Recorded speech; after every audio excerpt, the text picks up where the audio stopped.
నమస్తే, welcome to 99 TV. Israel ఏం చేయబోతోంది? బీరట్ మీద అటాక్ ఉంటుందా, లేకపోతే మధ్యలో ట్రంప్ మళ్ళీ ఏమన్నా సంధి రాయబారం కుదిర్చే ప్రయత్నాలు చేస్తున్నాడా? ఆయన అయితే చెప్తున్నాడు ఇజ్రాయెల్ ఖచ్చితంగా లెబనాన్ని అటాక్ చేయదని, అదే హెజ్బుల్లాస్ని. బట్ ఇజ్రాయెల్ బీరట్ని అటాక్ చేస్తే అది దేనికి సంకేతం? ప్రెషర్ అయితే నెతన్యాహు మీద, బెంజమిన్ నెతన్యాహు మీద చాలా గట్టిగా ఉంది. మరి ట్రంప్ మాట వింటాడా? ఆ దేశ ప్రజల ఆకాంక్షల మేరకు వెళ్తాడా?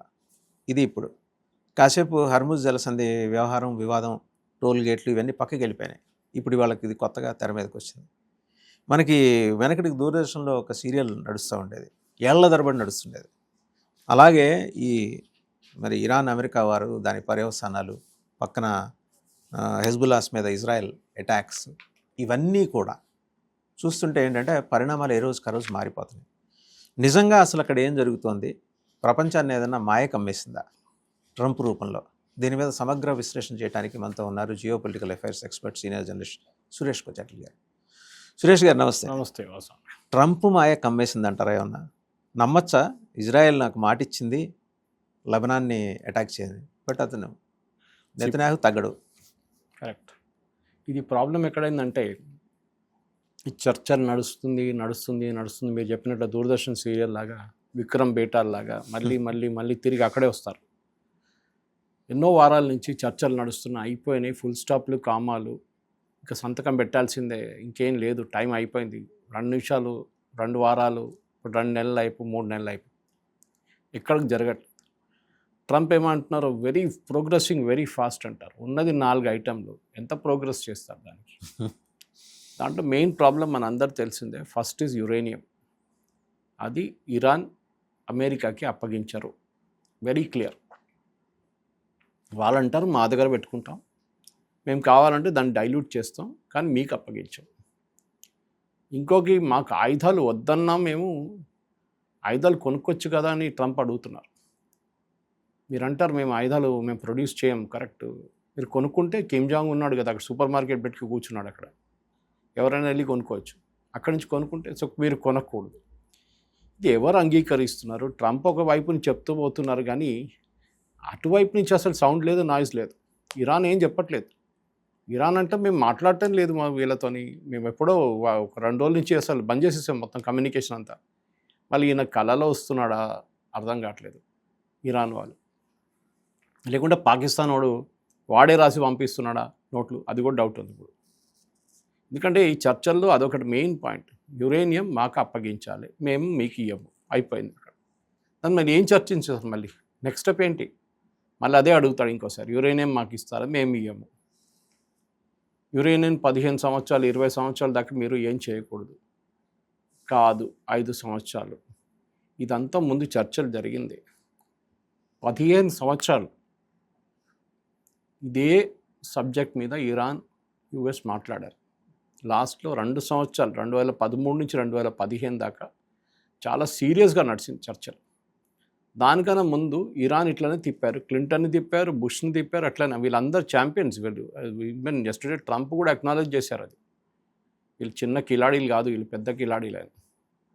వీళ్ళు నెగోసియేషన్ చేయట్లో వీళ్ళు ఒకసారి కొంచెం ముందుకు వెళ్తారు, మళ్ళీ వెనకకి వెళ్ళిపోతారు, ఒక మాట మీద ఉండరు.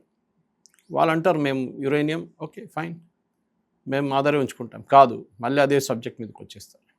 ఇది నడుస్తున్నప్పుడు రెండో మాట అక్కడి నుంచి వచ్చింది ఏంటంటే, ఒకటి స్ట్రెయిట్ ఆఫ్ హార్ముజ్ ఓపెన్ పెట్టడం. అది మళ్ళీ ట్రంప్ అంటాడు ఇట్స్ ఆల్రెడీ ఓపెన్ అంటారు. ఆయన అంటారు ఎక్కడ ఓపెన్? మేము ఉన్నది కూడా రెడ్ సీ కూడా బంద్ చేయబోతున్నాం, అటుపైపు మీరు ఇది అంటున్నారు, అక్కడ కూడా బంద్ చేయబోతున్నాం మేము, అది హౌతీస్ ద్వారా. సో అదేం చేస్తారు మళ్ళీ? సో ట్రంప్కి ఇరానియన్ నేవీ లేదు, ఇరానియన్ ఎయిర్ ఫోర్స్ లేదు, ఇరానియన్ ఆర్మీ లేదు, మేము మొత్తం ఫినిష్ చేసే ఉంటాడు. ఇమీడియట్గా వాళ్ళ రీపర్ డ్రోన్, అమెరికా రీపర్ డ్రోన్ని, స్ట్రెయిట్ ఆఫ్ హార్ముజ్లో తిరుగుతున్న డ్రోన్ని కొట్టారు ఇరాన్. దాన్ని ధ్వంసం చేశారు. దాని కాస్ట్ $60 మిలియన్. కొట్టింది మిసైల్ ఏమో చిన్న $10,000 $15,000 ఉంటుంది అంతే. ఆలోచించు, ఇది ప్రాబ్లం. ఇప్పుడు కూడా అంటారు ఏం లేదు. మళ్ళీ ఏం లేనప్పుడు మీరు ఎందుకు భయపడుతున్నారు? అన్ని షిప్లు వచ్చేస్తుండే కదా ఆటోమేటిక్. మీరే అంటున్నారు వాళ్ళ దగ్గర ఏం లేదు, కరెక్ట్. అంటే అక్కడ పడున్న 2000 షిప్స్లో మీరు 72 తీసుకొచ్చారు 3 రోజుల్లో. మిగతాది ఏమైంది? మొత్తం బయటికి రావాలి కదా, బయట ఉన్న షిప్లు లోపలికి వెళ్ళాలి కదా, వెళ్ళట్లేదు. అంటే మీ దగ్గర దమ్ము లేదు వీళ్ళని కొట్టడం, మీరు భయపడుతున్నారు. మీరని కాదు, మీ బేసెస్ అక్కడ ఉన్నాయి. మొన్న ఈ డ్రోన్ దాడి చేసినప్పుడు వీళ్ళు యుఎస్ ఎయిర్ ఫోర్స్ ఏం చేశారంటే వీళ్ళు అక్కడున్న మెయిన్ వాళ్ళ బేస్ మీద కొట్టారు ఒకటి. ఓకే, అక్కడ వాళ్ళ ఏం చెప్తారు, ఒక పోర్ట్ మీద కొట్టారు. కొట్టినప్పుడు ఏమైంది, వాళ్ళు తిరిగి కువైత్ మీద కొట్టారు. ఆలోచించండి, కువైత్ మీద కొట్టారు. ఇది వీళ్ళది రెగ్యులర్ గేమ్ అన్నమాట. అక్కడ అమెరికన్ బేస్ ఒకటి ఉంది, దాని మీద దాడి చేశారు. తో వీళ్ళ మెయిన్ లాంచింగ్ ఫెసిలిటీ మీద కొట్టినప్పుడు అది కోర్స్ పోయి ఉంటుంది ఇప్పుడు దాకా. కానీ దాని తర్వాత ఏంటి, నెక్స్ట్ బేస్ ఎక్కడ ఉంది, దాని పక్కన ఉండొచ్చు. దాన్ని ఎందుకు కొట్టట్లేదు మీరు ఒకటేసారి అన్నీ ఫినిష్ చేసేస్తే అయిపోతుంది కదా, షిప్లన్నీ బయటకు వచ్చేస్తాయి. మీరు చేయట్లేదు. This is the problem. Iran కూడా ఒక ఏదో వచ్చేసింది, అమెరికా మమ్మల్ని కొట్టారు, మ్యాక్సిమం మేము కొడితే వాళ్ళు కొడతారు, ఎందుకంటే సీజ్ ఫైర్ నడుస్తుంది. ఇరాన్ ఈ సీజ్ ఫైర్ చాలా బాగా వాడుకుంటున్నారు. వాళ్ళు కావాల్సిన ఆయుధాలు ఇక్కడి నుంచి అన్నీ తెచ్చుకొని రెడీగా పెట్టుకొని ట్రైనింగ్ ఇచ్చి అన్నీ రిపేర్ చేసి మొత్తం రెడీ చేస్తున్నారు. అమెరికా ఏమో అటు పక్క కూర్చొని చూస్తున్నారు ఇదంతా. ఏం చేయలేకపోతున్నాం. ఎందుకంటే వీరి లాజిక్ ఏంటి, మా మీద దాడి చేస్తే అప్పుడు మీ మీద దాడి చేస్తాం. ఇరాన్ చాలా క్లియర్. వాళ్ళు ఏం చేస్తారు, ఒక షిప్ మీద కొట్టడానికి ట్రై చేస్తారు. అప్పుడు అమెరికా అంటారు, మీ షిప్ మీద కొట్టారా, అప్పుడు మేము మిమ్మల్ని కొడతాం. అప్పుడు వీడేం చేస్తారు, కువైత్ మీద కొడతాడు, లేకుంటే యూఏ మీద కొడతాడు. వీళ్ళ బేస్లు అక్కడ ఉంటాయి, వీళ్ళ బేస్ అక్కడ ఉంటాయి. ఇదే నడుస్తుంది గేమ్. 3 నెలల నుంచి ఇదే రిపీట్. రొటీన్ అయిపోలేదు సార్ ఇదంతా, రొటీన్ అయిపోవట్లేదా? ఎస్, ఎందుకు అట్లేదు, రొటీన్ అయిపోయింది ఇదంతా. దానికోసం బోర్ కొడుతుంది కదా. కొత్త చెప్తే ఇవాళ రాత్రి వచ్చిన న్యూస్ ఇది. ఏమన్నారు, ఇజ్రాయెల్ చాలా క్లియర్గా చెప్పారు, బేరూట్లో ఉన్న రెసిడెంట్స్ దగ్గర 24 గంటల ముందు ఒక నోటీస్ ఇచ్చి, ఇది ఇజ్రాయెల్ ఎప్పుడు చేస్తున్నది, ఆ బేరూట్ ఏరియాలో ఒక పర్టికులర్ ఏరియాలో మేము దాడి చేయబోతున్నాం, అక్కడ ఉన్న వాళ్ళు అందరూ బయటకు వచ్చేసేయండి, ఎందుకంటే మీరు వచ్చేదాకా బిల్డింగ్లు ఉండవు.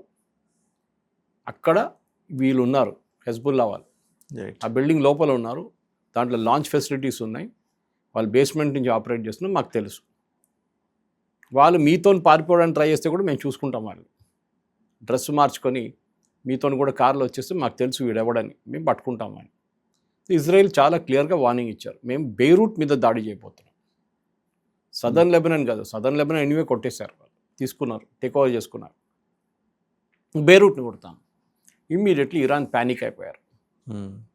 అరే ఇదేంటి మమ్మల్ని కొడుతున్నారు, మా వాళ్ళని కొడుతున్నారు. ఇమ్మీడియట్లీ అమెరికాకి నోటీస్ ఇచ్చేసి, మేము మీతోని చర్చలు లేదు, సీజ్ ఫైర్ అంటే అన్ని చోట్లలో సీజ్ ఫైర్ ఉండాలి. అరే అన్ని చోట్ల సీజ్ ఫైర్ ఉండాలంటే మీరెందుకు మొన్న ఒక షిప్ మీద ఫైర్ ఎందుకు చేశారు సీజ్ ఫైర్ ఉన్నప్పుడు, అది అడగట్లేదు అమెరికా. మీరు అక్కడ వైలేట్ చేసినప్పుడు ఇజ్రాయెల్ ఇక్కడ కూడా వైలేట్ చేస్తారు. ఇజ్రాయెల్ మీద బాంబింగ్ చేస్తున్నారు, సదర్న్ లెబనాన్ నుంచి బాంబింగ్ చేస్తే ఇజ్రాయెల్ కొడతారు రిటర్న్, వాళ్ళ పాలసీ అది. వాడు ఎవ్వడిని పట్టించుకోడు. వాడు బెంజమిన్ నెటన్యాహు మీరు చెప్పినట్ల చాలా ప్రెషర్ ఉంది. అక్కడున్న ప్రజలు, అక్కడున్న పొలిటికల్ పార్టీస్, డిఫెన్స్ మినిస్టర్ వీళ్ళందరూ అంటున్నారు యుద్ధం ఆపకూడదు, ఇది అప్ టు ద ఫినిష్ వెళ్ళాల్సి. ముందు హెజ్బుల్లాని కొట్టేద్దాం, అటువైపు హమాస్ని ఫినిష్ చేసేసాం, వాళ్ళు క్వైట్గా కూర్చున్నారు, ఏం చేయట్లేదు. ఇప్పుడు ఇటు హెజ్బుల్లాని కూడా ఫినిష్ చేసేస్తే మళ్ళీ ఇరాన్ వైపు మనం ఫుల్ ఫ్లెష్ కాన్సన్ట్రేట్ చేయొచ్చు. లేకుంటే ఏమవుతుందంటే ఇరాన్ కొడుతున్నప్పుడు ఇక్కడి నుంచి ఒక మిసైల్ ఫైర్ చేస్తాడు, అప్పుడు వీరి అటెన్షన్ డైవర్ట్ అయిపోతుంది, రెండు వైపులా 2 ఫ్రంట్ వార్ అయిపోతుంది. అప్పుడు ఒకసారి కంప్లీట్గా హెజ్బుల్లాని ఫినిష్ చేస్తే మళ్ళీ ఇరాన్ మీద మొత్తం నిఘా పెట్టచ్చు. ఇది ఇజ్రాయెల్ స్ట్రాటజీ. అది 6 నెలలు తీసుకుంటుందా, 3 నెలలు తీసుకుంటుందా, 1 సంవత్సరం తీసుకుంటుందా, 2 సంవత్సరాలు, they are not bothered. The ultimate result is to finish the Iranian regime. అమెరికాకి అది కాదు, దీని నుంచి ఎట్లానే నేను బయటపడాలి. మిడ్ టర్మ్ పోల్స్ వస్తుంది. ఇప్పుడు మిడ్ టర్మ్ పోల్స్ గురించి అడిగితే నిన్న చాలా స్ట్రేంజ్ అయినా మనిషి, నాకు అర్థం కాదు. 50 ట్వీట్లు చేసింది సార్ 24 గంటల్లో, 50 ట్వీట్లు ట్రూత్ సోషల్లో. ఇదేదో వేసేస్తున్నాడు, ఏ జనరేటెడ్ ఇమేజ్ చేస్తున్నాడు, చిన్నపిల్లలు చేస్తారు చూడండి అట్లా. President of United states of America ఏంటి ఆయన, మీరు నెటన్యాహుని చూడండి, మీరు లీడర్స్ని చూడండి, చాలామంది చాలా తక్కువ మాట్లాడతారు ఇట్లాంటి వాళ్ళు. వాళ్ళు ఎక్కువ ఒక రోజుకి ఒక ట్వీట్ అంతే. ఈయన గంట కొడుతున్నారు, పారాగ్రాఫ్లు కొడతాడు, క్యాపిటల్స్ అని కొడతాడు. అసలు అర్థం కాదు, ఏం రాస్తున్నాడు, ఎందుకు రాస్తున్నాడు? అఫ్కోర్స్ ఆయన కూర్చొని టైప్ చేయట్లేదు, కానీ చేసేటోడు. ప్రెసిడెంట్ ట్రంప్ పేరు మీద పోతుంది కదా. రాత్రి 1 గంట దాకా ట్వీట్ చేశాడు, మళ్ళీ పొద్దున్న 4 గంటలకు మళ్ళీ మొదలైపోయింది. అసలు రిలేషన్ లేని ఆ టాపిక్తో కనెక్షనే లేని దాని మీద ట్వీట్ చేస్తారు. సరే, ఇంత ఉన్నప్పుడు ఇప్పుడు ఇజ్రాయెల్ని అంటారు, మేము ఆపైపోతున్నాం, మేము ఇజ్రాయెల్ దగ్గర I had a great call with Netanyahu నిన్న రాత్రి tweet, and he agreed not to go to Beirut, not to bomb Beirut. అక్కడ పంపించిన సోల్జర్స్ని కూడా ఆయన నిద్రపోతున్నప్పుడు ఏమైనా కలొస్తే ఆ ట్రూ స్ట్రెస్లో పోస్ట్ చేశాడు.